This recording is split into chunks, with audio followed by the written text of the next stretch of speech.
Allô, moi c'est Falouz. Moi, c'est Daphné.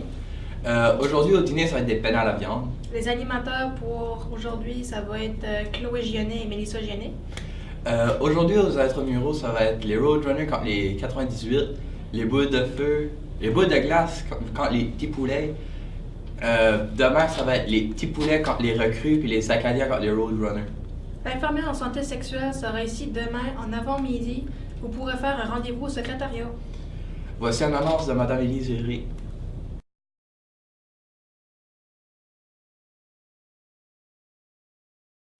Ce message s'adresse aux élèves de 10e et 11e année désireux de poursuivre une carrière dans le domaine policier. La GRC est heureuse d'offrir à un nombre limité d'étudiants l'occasion d'en apprendre davantage sur la carrière de membres réguliers à la GRC et de découvrir eux-mêmes le travail de policier. Les étudiants choisis seront invités à passer la semaine du 17 au 21 octobre à l'école de la GRC à Regina, en Saskatchewan. Les étudiants seront choisis selon leur rendement scolaire, leur engagement communautaire et leur intérêt pour le travail policier. Pour en savoir plus, j'invite les élèves de 10e et 11e année intéressés à venir assister à la présentation qui aura lieu mardi durant l'heure du dîner au local d'orientation, le A8 à 12h50.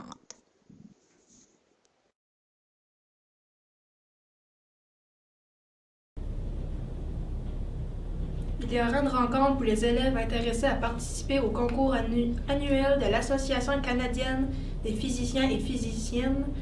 Aujourd'hui, au local C127, les intéressés pourront alors se pratiquer avec des questions des années précédentes. Viens nous montrer que la force est en toi.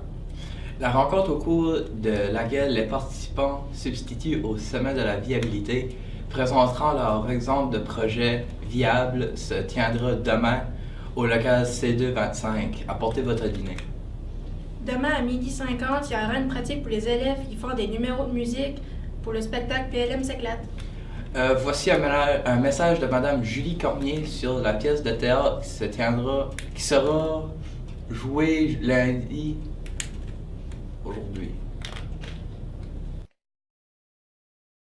Vous aurez la chance d'assister à une pièce de théâtre intitulée Le lac aux deux falaises. C'est un texte écrit par Gabriel Robichaud, un auteur de la région de Moncton. Le lac aux deux falaises, c'est l'histoire d'un jeune de 17 ans, de son grand-père, et d'une nouvelle connaissance qui est une jeune fille qui va bousculer leur vie. Les deux ados se rencontrent près d'un lac où on pêche des bouteilles et où une falaise a disparu et une autre garde un secret. Au fil de ces curieux événements, dans ce coin de pays assez étrange, Tiga finit par découvrir le mystère de la montagne magique. Il quittera tranquillement son enfance pour apprendre progressivement à devenir un adulte. On vous rappelle aussi que lorsque vous assistez à une pièce de théâtre, il y a des règles à respecter. Pour être un bon spectateur et ne pas nuire à la concentration des interprètes, on vous demande de ne pas vous lever, de rester assis, de ne pas parler, de rester calme. Et si les comédiens posent des questions, il ne faut pas leur répondre, ça fait partie de leur texte. Alors, les appareils photo ou les appareils cellulaires sont également interdits. On demande aussi, après la pièce, lors de vos cours de français, de faire une appréciation de la pièce de théâtre qu'on pourra par la suite envoyer à l'auteur. Merci et bon spectacle. Bye! Oui.